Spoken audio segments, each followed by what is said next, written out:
Kita semua tak ada pun sampai nak minta kaya sangat. Tapi saya tahu kita semua nak sesuatu yang kekal lepas kita dah tak ada nanti. Dengan Tunawau, income yang kau bina, kau boleh dapat setiap bulan walaupun kau dah tak buat dah kerja tu. Dan yang paling best, income tu boleh diwariskan. Maknanya, apa yang kau buat hari ni boleh jadi bekal untuk orang yang kau sayang nanti. Anak-anak dah tak perlu dah mula dari kosong. Ada tapak yang kau tinggalkan.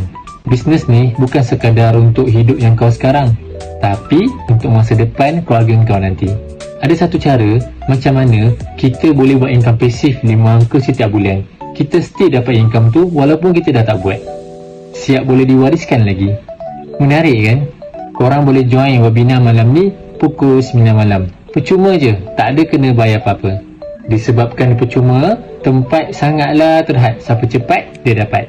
Caranya, korang tekan je link dekat saya punya bio tu, daftar dekat situ, bijak buat duit. Bila usaha kita masih hidup, walaupun kita dah tak ada, itu namanya bina legasi. Income pasif, pahala pun pasif. Style kan?